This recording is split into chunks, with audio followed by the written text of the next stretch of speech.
저는 오늘 이 시간 예배, 생각을 하나님 뜻에 맞추는 훈련, 예배, 생각을 하나님의 뜻에 맞추는 훈련이라는 제목으로 하나님 말씀 증거하겠습니다. 사랑하는 여러분, 예배라고 하는 것은 단순히 교회에 모여서 찬양하고 기도하는 시간만을 의미하지 않습니다. 예배는 우리의 생각과 마음 속에서 시작되는 것입니다. 우리가 하나님을 향해 어떠한 마음, 어떠한 고민을 품고 있느냐에 따라서 우리 예배는 살아있는 예배가 되기도 하고 형식적인 예배로 끝나기도 하는 것입니다. 오늘은 기드온이 양털을 놓고 하나님께 기도드린 장면을 통해서 예배가 어떻게 생각에서 시작되는지, 그 생각이 어떻게 믿음까지 연결되는지를 함께 살펴보려고 합니다.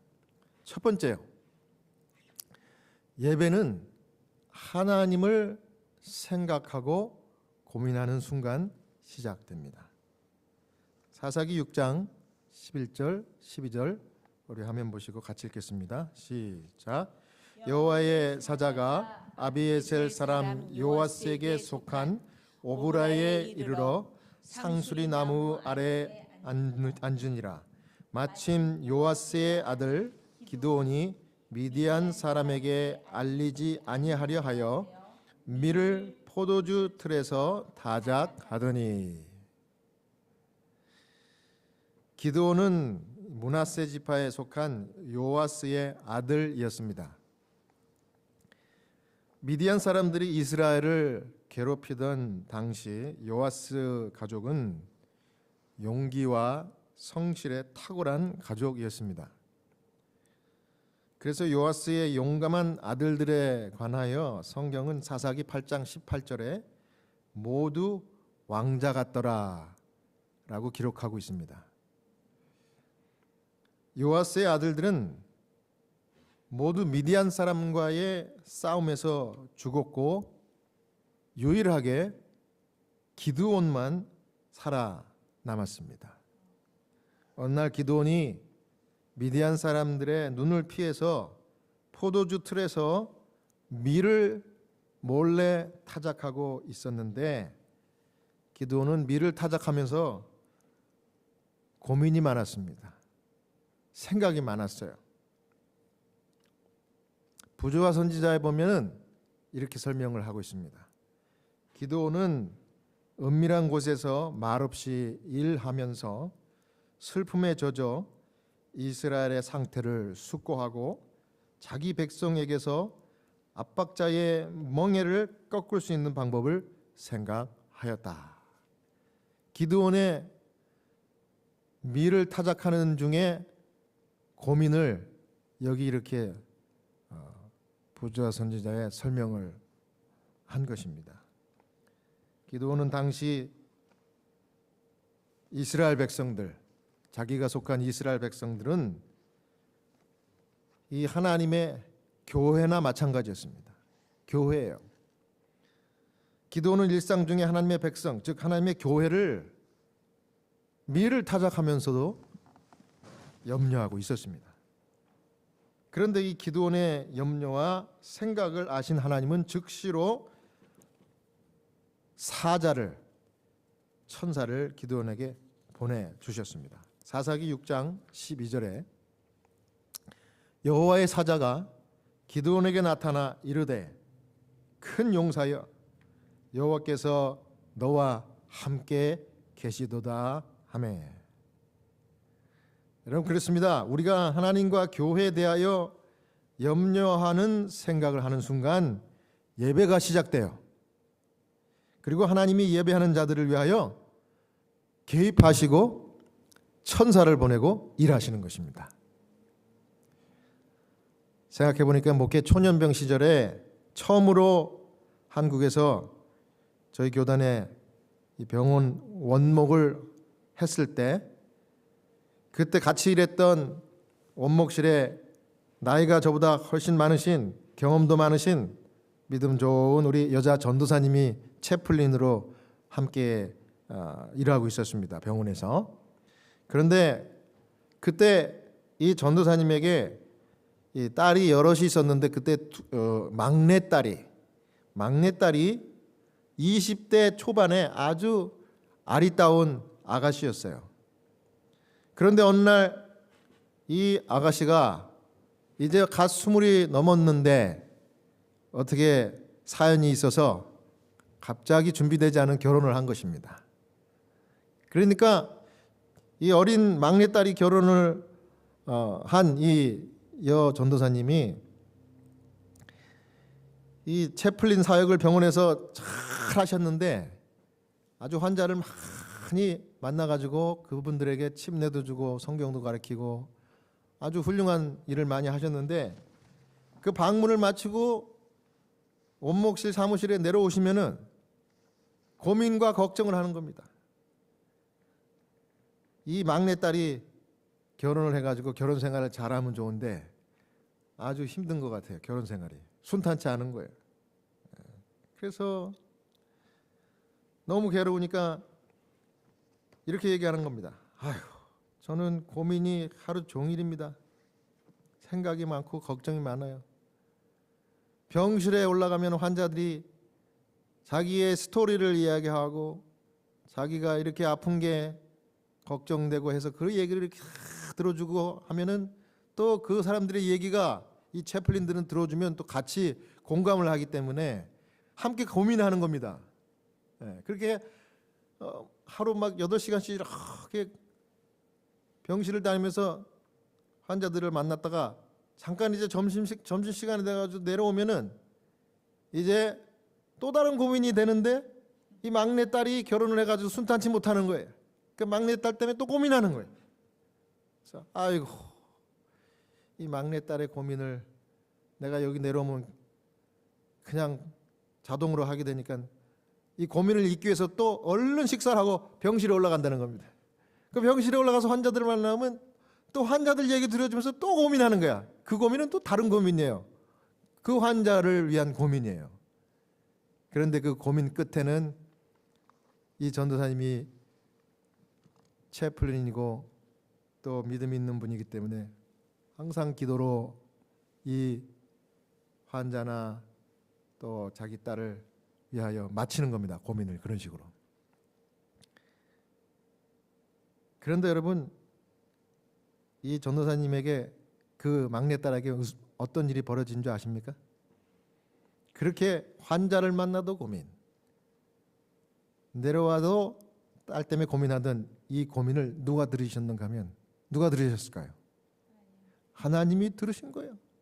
마치 이 기드온 사사가 자기 백성들, 하나님의 교회, 이스라엘을 위한 고민을 갖고 있었을 때 하나님이 들으시고 천사를 보낸 것처럼 하나님께서 이 전도사님이 모르는 가운데 그 딸을 인도해 가지고 딸이 결국은 결혼한 지 1년도 못 돼서 이혼했어요. 순탄치 못한 결혼은 이혼한 거 잘 된 겁니까? 그 뒤에 또 어떻게 살았는지 그걸 보고 판단해야 잘 됐다 그러죠. 그 파혼을 하고 그 다음에 정말 제대로 된 남자를 만나가지고 믿음 안에서 재혼을 또 했어요. 지금은 이제 이게 벌써 몇 년 전입니까? 거의 30년도 넘은 이야기니까. 지금은 이제 한국에서 이 막내딸이 이제 중년이 돼가지고 잘 살고 있습니다. 물론 교회도 열심히 다니고 잘 살고 있어요. 그러면 이 여 전도사님은 어떻게 됐을까요? 이 여 전도사님도 사실은 결혼 초에 남편을 잃었었는데 나중에 이제 은퇴하고 나서 재혼을 하셨던가 봐요. 그 시골에 이제 낙향을 하셔가지고 거기서 재혼을 하고 훌륭한 장로님과 정말 믿음 생활 열심히 하다가 또 장로님도 연세가 있으니까 돌아가셨어요. 그래서 지금 혼자 되셨는데 여전히 낙향한 그 교회에서 또 하나님의 교회를 염려하고 또 섬기고 있어요. 지금은 이제 제가 추측컨대 그분이 이제 90이 넘은 것 같아요. 근데 여전히 건강하게 잘 사셔. 제가 작년에 전화 통화를 한 기억이 있습니다. 너무 반가웠습니다.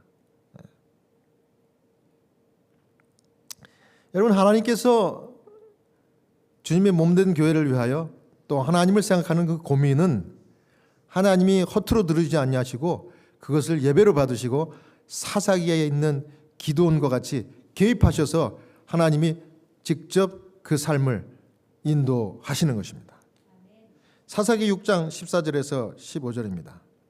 천사를 만난 다음에 이제 이 기드온이 이렇게 얘기했습니다. 함께 읽겠습니다. 시작. 여호와께서 그를 향하여 이르시되 너는 가서 이 너의 힘으로 이스라엘을 미드안의 손에서 구원하라. 내가 너를 보낸 것이 아니냐 하시니라. 그러나 기드온이 그에게 대답하되 오 주여 내가 무엇으로 이스라엘을 구원하리이까? 보소서 나의 집은 므낫세 중에 극히 약하고 나는 내 아버지 집에서 가장 작은 자니이다 하니. 그렇습니다. 하나님은 우리가 아무리 연약하고 보잘것없어도 우리 마음속에 하나님과 그 백성을 염려하는 생각을 가지면 우리를 찾아오시고 기드온과 같이 너를 보낸다. 우리를 보내어 사명을 감당하게 하시는 것입니다. 하나님이 아무나 불러서 사명 맡기는 게 아니라 정말 진심으로 하나님의 백성과 하나님의 사업을 위하여 염려하는 그런 믿음을 가진 작은 자에게 큰 사명을 맡겨 주십니다. 여러분이 왜 미국에 와서 이 이민 생활을 하고 계시나요? 팔자가 세서요? 팔자가 세서 그런 것이 아니라 하나님이 여러분의 생각을 이미 아시고 사명을 맡겨줬기 때문에 이곳에 오신 거예요. 여러분 믿습니까? 하나님과 교회를 염려하는 여러분의 생각을, 그 순수한 마음을 하나님이 보시고 축복하신 거예요. 그래서 믿어도 되겠다 하면서 담대하게 감당하라고 사명 주시고 이곳으로 인도하신 줄로 저는 믿습니다. 그러니까 여러분 염려하지 마시고 당당하게 이 사명까지 감당하시는 여러분 되시길 바랍니다. 이스라엘은 미디안에게 눌려가지고 고통을 받고 있었습니다. 근데 하나님은 기드온을 사사로 부르셨는데 기드온 뭐라 그래요? 나같이 보잘것없고 연약한 사람을 보내신다는 게 말이 됩니까? 네.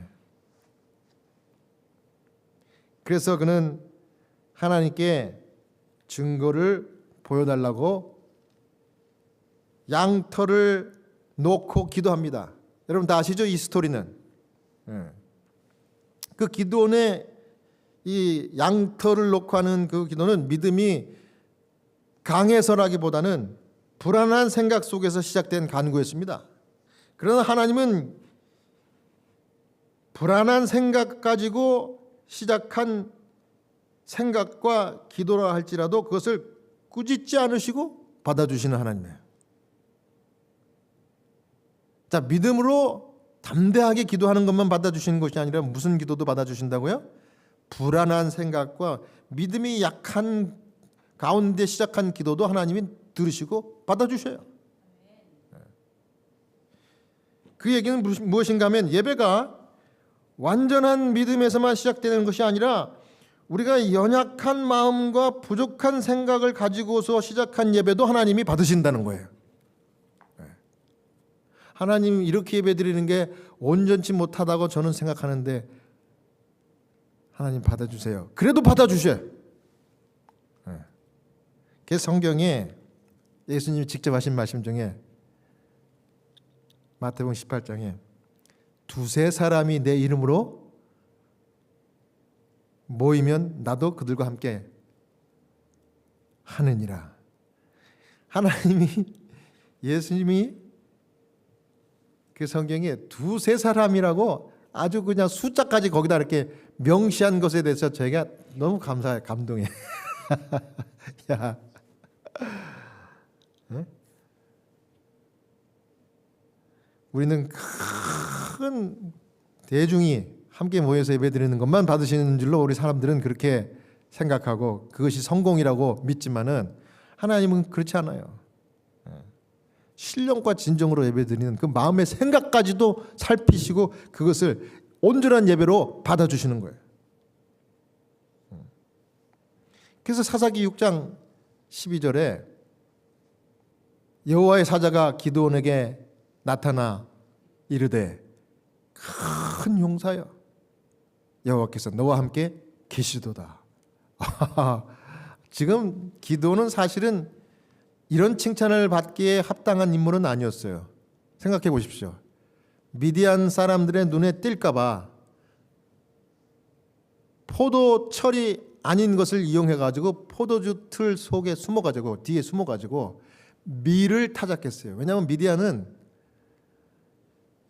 때가 되면은 들이닥쳐 가지고 그 인해 전술로 그냥 벌떼처럼 달려들어 가지고 개미떼처럼 이 포도철에는 포도를 다 가져가고 짐승도 다 데려가고 또 갔다가 좀 살만하면 또 밀 수확철이 되면 막 득달같이 달려들어 가지고 그걸 다 가져가는 겁니다.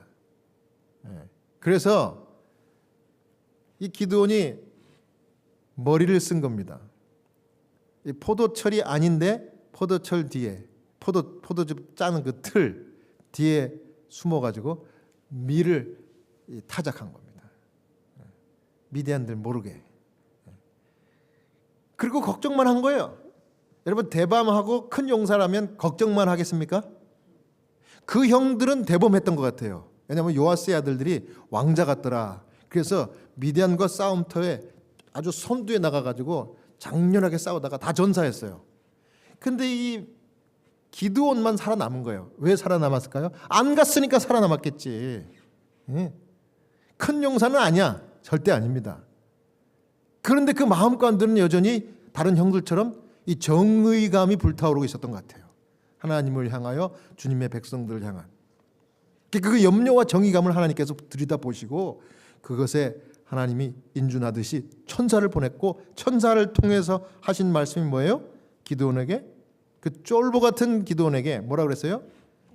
큰 용사여 여호와께서 너와 함께 계시니 미디안을 치러 나가라 그런 거예요. 그러면 진짜 그 말에 합당한 큰 용사라고 하면 하나님 제대로 보셨군요. 제가 이제 어깨를 펴고 나가겠습니다. 주님의 능력을 힘입어서 이렇게 하면 하나님 더 기뻐하셨을 텐데 뭐라 그래요? 여기 보십시오. 사사기 6장 14절에서 15절 요겁니다. 읽었던 말씀이죠. 뭐라 그래요? 오 주여 내가 무엇으로 이스라엘을 구원하리까? 보소서 나의 집은 므낫세 중에 극히 약하고 나는 내 아버지 집에서 가장 작은 자니이다. 막내였든지 아니면 뭐 막내가 아니라 할지라도 제일 신체적인 조건이 아주 좀 부족한 다른 형들에 비해서 다른 형제들에 비해서 그랬던 것 같아요. 그러나 그럼에도 불구하고 뭐라 그래요? 야, 너는 큰 용사다. 큰 용사다. 교회 증언에 있는 말씀을 여기에 첨언해서 읽어드리겠습니다. 믿음은 의심을 전혀 모르는 것만이 아니다. 연약한 자가 주님께 나와 주여 나의 믿음 없음을 도와주소서라고 부를 때도 하나님은 그의 기도를 들으신다. 아멘. 하나님 보시기에 큰 믿음, 작은 믿음 이게 중요한 게 아닌 것 같아요.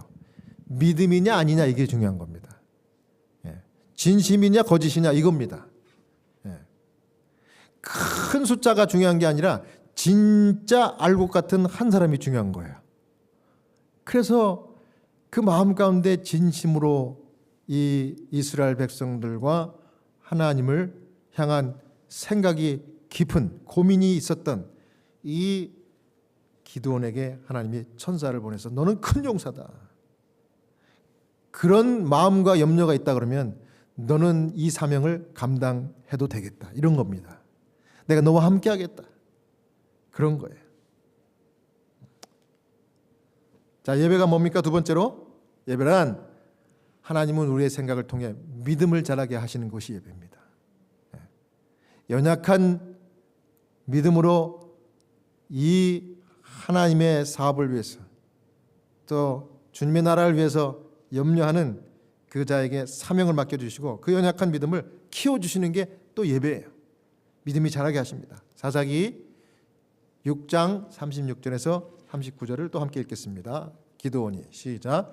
기드온이 하나님께 여쭈되 주께서 이미 말씀하신 같이 내 손으로 이스라엘을 구원하시려거든 보소서 내가 양털 한 뭉치를 타작마당에 두리니 만일 이슬이 양털에만 있고 주변 땅은 마르면 주께서 이미 말씀하신 같이 내 손으로 이스라엘을 구원하실 줄을 내가 알겠나이다 하였더니 그대로 된지라.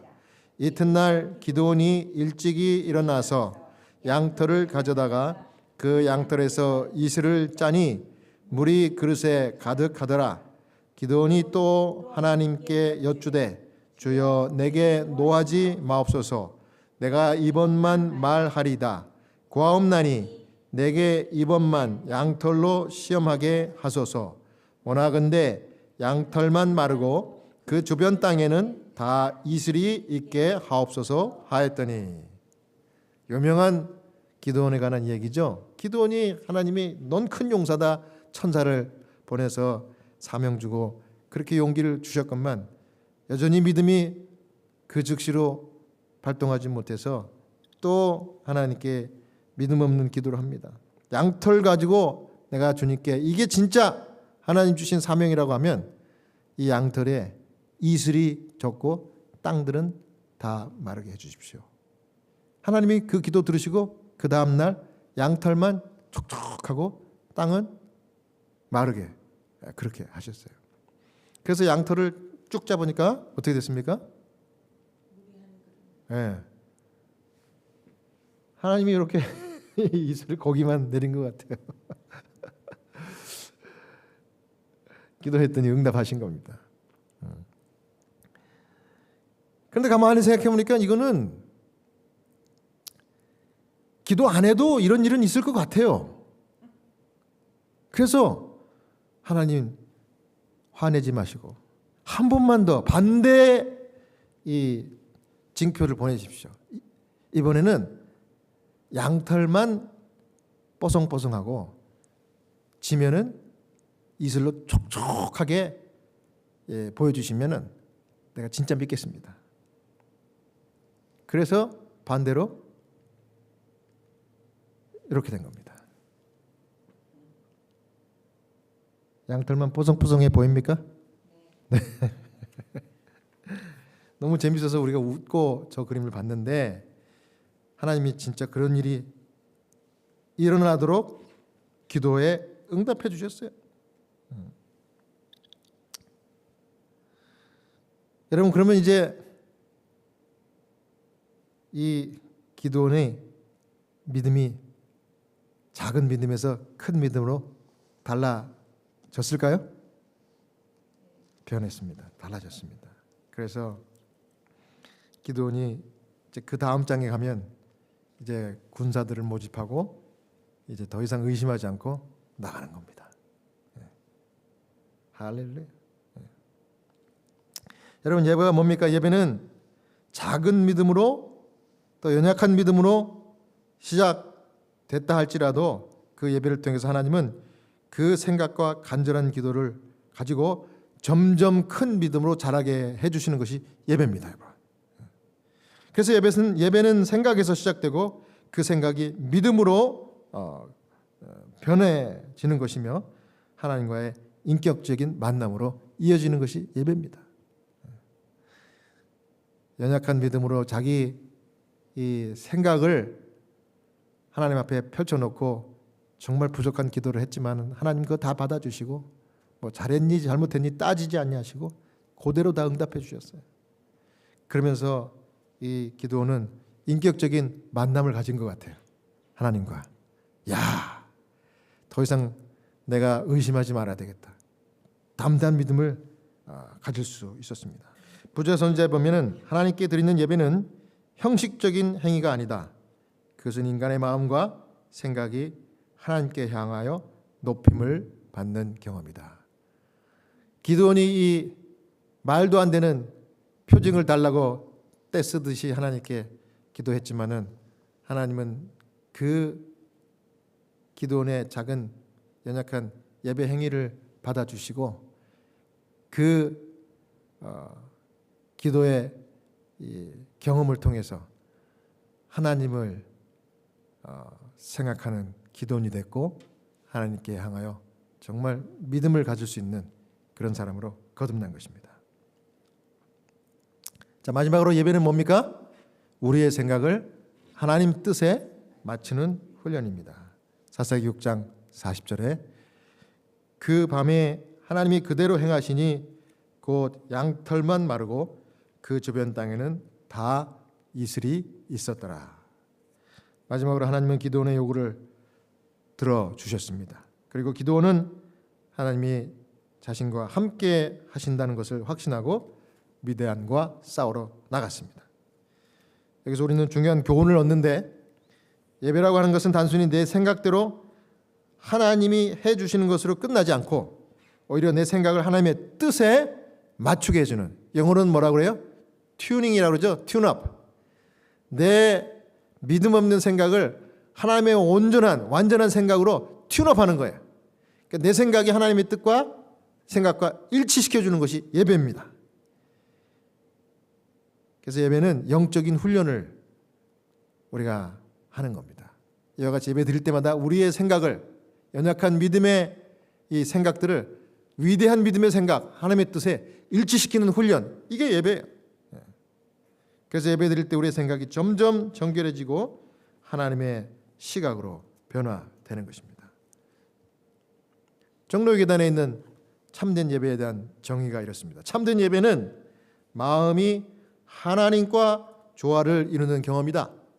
우리의 생각과 목적이 그분의 뜻에 굴복될 때 하늘의 복이 임한다. 아멘. 여러분, 참된 예배를 드리며 신령한 복을 끊임없이 누리시는 여러분 다 되시기를 바랍니다. 올해 만 70세가 되신 1955년생 백인 남자 우리 호스피스 환자를 제가 어제 2번 만났어요. 한 달에 한 번씩 만나니까 이제 2번 만나는 거예요. 그래서 이제 2달째 제가 케어하는 환자인데 이분이 널싱홈에 계시면서 병명이 뭔가 하면은 이제 폐암 말기입니다. 이 폐암이 전신에 다 퍼지다 못해 뼈까지 다 퍼졌어요. 이제 이분은 돌아가실 거예요. 한 달 전에 봤는데 2번째 갔더니 2달 만에 만나니까 상태가 완전히 틀려요. 한 달 전에는 일어나서 저하고 악수도 하고 했는데 지금은 누워가지고 그리고 계속 기침을 하고 폐가 안 좋으니까 그 다음에 자기가 자꾸 졸려 죽겠대요. 기운이 없대요. 그런데 첫 번째 방문보다는 2번째가 더 쇠약해졌지만은 아주 저를 반갑게 맞이해 주시더라고요. 목회자를 만났다 이거예요. 근데 다른 얘기할 때는 힘이 없었어요. 근데 갑자기 눈빛이 싹 바뀌더니 반짝반짝하면서 목사님에게 오시면 보여드리려고 다 갖고 있는 게 하나 있대요. 그게 뭐냐고. 그랬더니 서랍을 이렇게 여는 겁니다. 서랍을 열으려고 벌떡 일어나요. 그때까지 기운이 없던 사람이. 뭔가 하고 지켜봤더니 서랍을 열더니 이 카드를 하나 꺼내주는 카드를. 근데 앞뒤로 카드가 숫자가 적혀 있고 글자가 적혀 있는데 물론 영어로 적혀 있죠. 보니까 이게 다른 게 아니고 이틀 전에 어떤 주변에 있는 교회에서 지인이 와가지고 자기한테 요 선물로 줬대요. 근데 읽어보니까 제목이 뭐냐면 성경 통독표야. 성경 통독표. 보니까 월, 화, 수, 목, 금, 토 일주일 동안 성경을 월요일에는 요거 읽고 화요일은 이렇게 요거 읽고 요걸 이렇게 써 있어요. 예. 제가 보니까 신약의 성경 어느 부분, 구약의 성경 어느 부분 매일같이 그렇게 적혀 있더라고요. 자기가 그거를 자기가 갖고 있는 성경에서 찾아가지고 매일 읽는데요. 그랬더니 이거 좋지 않아요? 이거 너무 좋지 않아요? 그래서 나한테 이걸 설명을 해주면서 이걸 보여주는데 너무 기뻐하는 거예요. 네. 야, 제가 그걸 보고서 이 환자가 좋아하는 걸 보면서 감동이 밀려오더라고요. 네. 그래서 제가 뜬금없이 물었어요. 당신 죽는 거 두렵지 않아요? 내가 그랬어요. 그랬더니 내가 이 성경 통독표를 가지고 성경을 읽다 보니까 죽는 게 무섭지 않대요. 그 얘기는 뭐예요? 성경을 읽으면 죽음을 이기는 믿음을 갖는 거예요.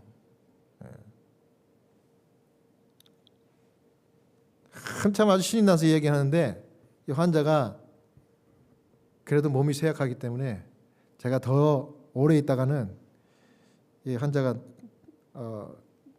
기운이 소진할 것 같아서 제가 얼른 이제 이 환자의 말을 끊고 내가 기도해 드릴게. 그랬더니 기도 받고 싶대요. 그래서 기도를 간절해서 하나님 이렇게 성경 말씀을 읽고 좋아하는 이 암흑의 환자를 정말 믿음을 심어주셔서 감사합니다. 이 믿음이 점점 더 커지게 해주십시오. 두려움이 없다고 해서 너무 감사합니다. 하나님 이분의 모든 지나간 잘못된 죄와 그 나쁜 것들을 다 용서해 주시고 하나님의 자녀로 영접하여 주시옵소서. 그런 기도를 드렸어요. 아멘. 그래요. 그러고 나서 이제 대화가 끝났잖아요. 다시 이제 힘이 없으니까 쓰러져 가서 자더라고요. 그런데 그 자는 모습이 저하고 이야기하기 바로 직전에 자던 모습하고는 완전히 틀린 거예요. 너무 평온해. 너무 아름다운 환자의 모습을 뒤로하고 제가 병실을 나왔습니다. 정말 하나님의 성령께서 이 환자에게 치유와 평강을 주시는 그런 순간을 경험한 것 같아요. 마치 제가 예배를 잘 드리고 나오면서 너무 감사하는 그런 느낌을 제가 받은 거예요. 그래서 이 환자의 생각이 하나님의 생각과 딱 이렇게 일치하는 이 튠업이 된 것 같은 그런 느낌을 딱 받았습니다. 됐다. 이제 그 환자는 이제 언제 하나님께서 그 생명을 취한다 할지라도 안심이에요. 하나님이 구원하시니까. 그래서 하나님께 감사했습니다. 사랑하는 성도 여러분, 예배가 이런 것입니다. 여러분 하나님의 백성을, 하나님의 교회를, 또 어떤 구도자를 위하여 정말 영적으로 염려하는 그 순간 하나님이 그 염려를 다 헤아려 보시고 그거를 예배로 받아주신다는 사실을 여러분 기억하시기 바랍니다. 예배는 우리 생각에서, 하나님을 향한 생각에서 시작됩니다. 기도원처럼 그것이 연약한 고민과 생각이라 할지라도 하나님께 올려드릴 때 그것이 믿음으로 자라나고 하나님의 뜻과 연결되는 것입니다. 오늘 우리가 드리는 이 예배가 단순한 어떤 형식이나 의식이 아니라 생각을 하나님께 드리고 그것이 거룩한 시작이 되어 믿음이 되고 마침내 우리의 삶 자체가 예배의 삶, 하나님의 뜻과 내 뜻이 완전히 일치가 되는 그런 정말 신실한 삶으로 변화되는 그런 성도들이 다 되시기를 바라면서 오늘 이 말씀을 마치겠습니다.